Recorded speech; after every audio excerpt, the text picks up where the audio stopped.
और जसप्रीत बुमराह की जो लड़ाई हुई सैम कॉन्स्टेंस से, अब उसने इस मैच को टोटली मुझे लग रहा है अब इंडिया इस मैच में ज्यादा हंगरी रहेगा। शुभमन गिल को छेड़ रहे थे ऑस्ट्रेलिया के प्लेयर पीछे से, स्टीव स्मिथ बोल रहे हैं जल्दी करो, वो स्टीव स्मिथ से बढ़ गए लंच के अराउंड। लेकिन जो इंडिया टीम फायर अप हुई है इससे, मैंने प्रसिद्ध कृष्णा को इतना गुस्सा नहीं देखा। सब लोग, शुभमन गिल बड़े गुस्से में थे एंड में, दिन के एंड में सैम कॉन्स्टेंस वाली हरकतों को लेके, जैसे वो हरकत कर रहे हैं। बड़ा कप्तान वो है जो टीम को पहले रखे और बोले कि नहीं भाई मैं ये गेम नहीं खेलूंगा क्योंकि मेरी फॉर्म नहीं है, बल्ले पे मेरे बॉल नहीं आ रही है, मैं रेस्ट कर रहा हूँ। कैप्टन है टीम का वो। ये बुमराह ने टॉस पर ये बात बोली थी रोहित शर्मा के लिए। और फिर ऋषभ पंत जब पोस्ट मैच करने आए तो यार इमोशनल होकर उन्होंने बोला कि यार इस डिसीजन में मैनेजमेंट का कॉल होता है और वो ब्रेव कैप्टन रहे हैं, लंबे समय हमारे कैप्टन रहे हैं और वो हमेशा कैप्टन रहेंगे। ये बात बोली ऋषभ पंत ने जब दिन खत्म हुआ। अब दिन में आज इंडिया की एज यूजुअल सेम दिक्कत, थोड़ा सा पिच, देखो पिच डिफिकल्ट तो थी, स्पाइसी था विकेट था, घास इतनी छोड़ी, सिडनी का कभी ऐसा विकेट नहीं देखा भाई मैंने भी। और इस विकेट पर 185 रन मेरे हिसाब से 200 रन बन जाते तो और मजा आ जाता, लेकिन बुरे स्कोर नहीं है। लेकिन इंडिया के बैट्समैन जैसे आउट हुए, विराट कोहली एक बार फिर से वो चौथी पांचवी स्टंप पे बॉल रखना भाई, मतलब अब तो मजाक बन गया है कि एक बार वो आउट हुए, स्टीव स्मिथ का कैच वो नीचे गिर गया तो नॉट आउट दे दिया, लेकिन दोबारा मतलब अब तो यार हद मच गई है। और केएल राहुल सॉफ्ट डिसमिसल था। शुभमन गिल को छेड़ रहे थे ऑस्ट्रेलिया के प्लेयर पीछे से, स्टीव स्मिथ बोल रहे हैं जल्दी करो, वो स्टीव स्मिथ से बढ़ गए लंच के अराउंड। और फिर उसके बाद आपने देखा आगे बढ़ के कैसे वो बुरी तरह आउट हुए।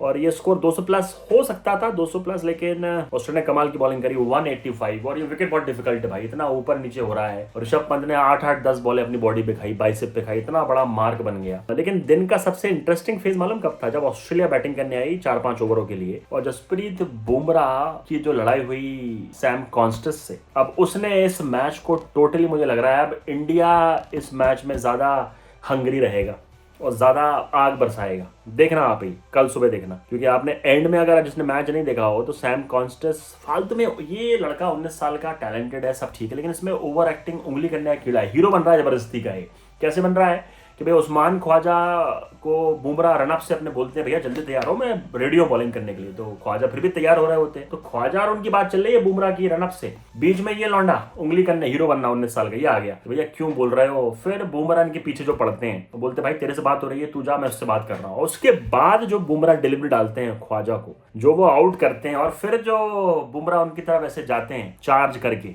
सैम कॉन्स्टेंस तरह के बेटा बच्चा है तू, ये बाप लोगों से बढ़ना बंद करो। ठीक है जो विराट कोहली वाला कंधा तुझको पीआर मिल गई, लेकिन यार अपने बड़े लोगों की रिस्पेक्ट भी करना बेटा, तुझे फियरलेस है ठीक है, लेकिन अब ये ओवर लग रहा है जो सैम कॉन्स्टेंस कर रहे हैं। और अब स्कोर ऑस्ट्रेलिया का 1 विकेट गिरा है दिन के एंड में, लेकिन जो इंडिया टीम फायर अप हुई है इससे, क्योंकि नीतीश, मैंने प्रसिद्ध कृष्णा को इतना गुस्सा नहीं देखा। सब लोग, शुभमन गिल बड़े गुस्से में थे एंड में, दिन के एंड में, सैम कॉन्स्टेंस वाली हरकतों को लेके, जैसे वो हरकत कर रहे हैं। तो कल सुबह बुमराह और भी चार्ज अप हो गए। लेकिन आपको ये बात माननी पड़ेगी कि जसप्रीत बुमराह अगर इस सीरीज में नहीं होते ना तो इंडिया मेरे हिसाब से हारती 4-0। इंडिया हर मैच हारने के कगार पे होती, क्योंकि सिंगल हैंडेडली उस बंदे ने आपको इस सीरीज में बनाए रखा है, अदरवाइज एक तरफा बाहर होते आप। रोहित शर्मा आपके बीच सीरीज में उनको बाहर होना पड़ा, इतना बुरा वो खेल रहे थे। विराट कोहली का भी आप मान के चलिए कि बेसिकली अपने पास 2 प्लेयर तो है ही नहीं जो कंट्रीब्यूट ही नहीं कर रहा है। अगर पर्थ 100 को हटा लो आप, तो ऑस्ट्रेलिया ने बहुत खराब बॉलिंग करी थी विराट कोहली को, विराट कोहली बस हर बॉल पे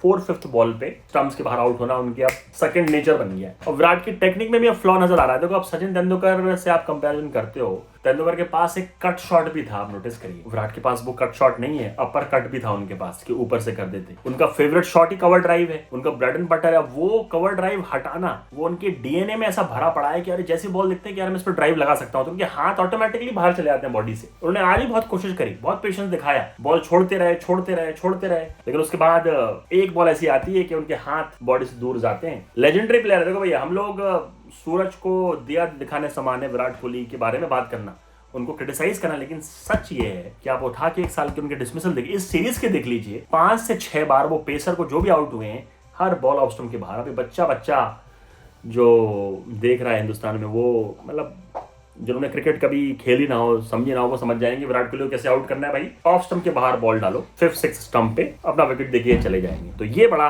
डेंजरस है। और इंडिया सेकंड इनिंग में भी क्या करेगी, हमेशा आप देखिए आपकी बैटिंग लाइनअप कितनी वीक नजर आ रही है कि आपके पास इनफॉर्म प्लेयर कितने हैं। या जायसवाल को छोड़ के या रेड्डी को छोड़ के, रेड्डी आज डक बना के 0 पे आउट हुआ, जाने क्या कर रहे थे वो चल के, जैसे वो आगे जा रहे हैं, मतलब बॉल पे नई बॉल, मतलब पहली बॉल फेस कर रहे हो आप, चढ़ के जा रहे हो बॉलर पे, यानी कि आप जैसे आपकी स्टेबिलिटी, जैसे आप खेलते हो वैसे खेलना चाहिए था। तो इंडिया के लिए अब ये मैच कल सुबह अगर कोई बना सकता है, दोबारा पर्थ में जो हुआ था याद है, बुमराह कमाल का स्पेल था।